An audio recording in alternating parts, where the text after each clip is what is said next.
All right, I just picked up some respirators at the hardware store because where we're going, we might need them. We're going somewhere I used to live, Swannanoa, North Carolina, and we're visiting a family that has a 1-year-old and a newborn to arrive in 2 weeks. I'm due any minute, so I gotta get to work. Some of our businesses are gone. Their place is in really rough shape, and we're gonna see if we can help them.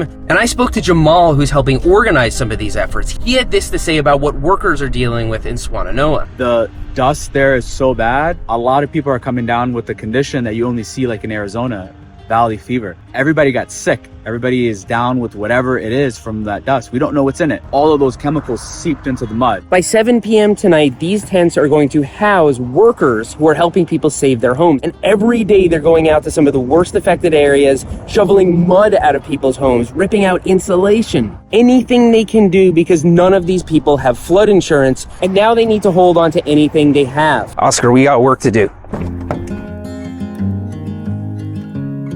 So we are approaching Swannanoa, and I am dreading seeing my previous town in this state. I lived there. I loved Swannanoa. It's where Berm Creek was. I don't even know if my old house is still standing. I can't believe I might have raised kids there. These are all places I used to go. We used to take drama to this veterinarian's office. It's really unrecognizable. It's not even like it got flooded. It was like a tsunami came through. I don't know if the whole road is gone or if the road's underneath this, but it seems like the whole road is gone. I can't even get to their house this way. I've got to cut through this neighborhood to get to Destiny's house. And this is my old neighborhood. This is where Berm Creek was, and I'm wondering if Berm Creek is even still here. Whether it's standing or not, I'm not gonna show it. It's somebody's house, somebody lives there. It's like my neighbor did okay. The house is still standing. Looks like they got some water. Oh, wow. The whole side over there collapsed. That's Berm Creek right there. That's the creek.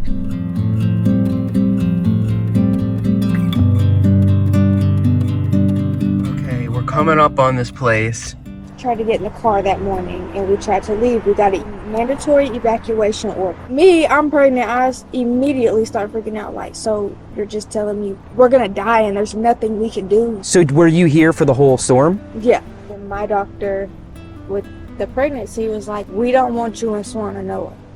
And I'm like, I still have a standing home. It just, there's work that has to be done. And I gotta salvage the rest of my kids' stuff. I have to rip up the carpets. So you're a veteran? Yes, sir. Right. I was up in Fort Campbell, Kentucky for, I say, 3 years, 16 weeks. I was a combat engineer. It came through, it got over to the fridge, it got over to here. We're trying to do whatever we can so I can get my fiance back into her home so she can start preparing for our baby. We're back here every single day. I mean, I'm general manager at a Jersey Mike's, so I'm trying to get back to work. I go back to work tomorrow, but I still got stuff. You still have to do this all night when you're off of your shift. Exactly. So Steven took a week off of work and worked round the clock to vacuum out their carpets and tear things out of the house, replace the appliances. That is the face of a man that has been up for days. I mean, thanks to his quick work, they have sort of a livable space, but they need a real dehumidifier in there. And then I'm gonna talk to Jimmy and see what we can do.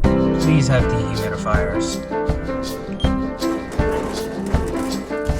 All right, so we're gonna drop this dehumidifier off at their house, and then we're gonna see what we can do to really help them out. All we gotta do is plug this in, and it'll do its thing. The way it works is this bin is gonna fill up with water, and then you pour it out, and that's it. Okay, thank you. All right, have a good day. So I've got a basic understanding of their situation, the condition of the home, and the rest of their needs are relatively simple. It's just money. The needs that are really complicated are the emotional trauma, their neighborhood, their neighbors. There's no solution for that. But maybe we can help with the other part. I'm gonna talk to Jimmy from Wings of Compassion and see what we can do. So Destiny and Steven, their house was flooded. They have a 1-year-old. They're gonna have a newborn in a couple of weeks. They've been working round the clock to get the house ready for the new baby, but I think if we can fill in the blanks, it's gonna make them a lot more comfortable. Okay. Yeah, let me know what do they need? How can I help? They bought a bunch of appliances on credit because they need them. They are having some family fix the floor, but they're going to need materials. A couple of pieces of furniture definitely got ruined. They're going to need a bed. I don't even think they're thinking of it all because they're just in shock. Well, I'm in. You just send me the list of whatever they need, and I'll load it up, and I'll see you here in just a couple of hours. Thank you so much, Jimmy. They are going to be so relieved. You have no idea.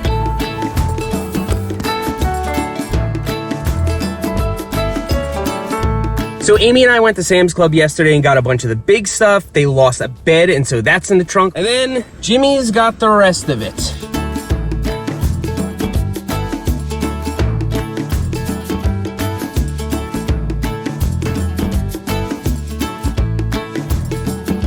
Morning, Steven. How you doing? So Destiny and Steven have done quite a bit of work since I was there last. Now we got some supplies for them, and hopefully we can start getting their life back to somewhat normal. It's very thoughtful things that Jimmy got here. Does you have a good mattress to sleep on? I know that your appliances got taken out and you had to put stuff on a credit card. So we're going to pay that credit card off. On top of that, we're going to pay for your rent for the rest of the year. I've never had nothing like this ever happen to me. Appreciate it. This is amazing. Thanks. Thank you so much. Jimmy's doing a lot more for them than what I thought. I mean, he's paying off their whole credit card bill and gave them some extra cash in addition to all this stuff. You know, there's no executive salaries, there's no marketing budget. This is the marketing. It just goes to the people. I'm gonna just take this mattress and some of the other stuff and pack it down into my bed, strap it down, and just try and give them one less task to do.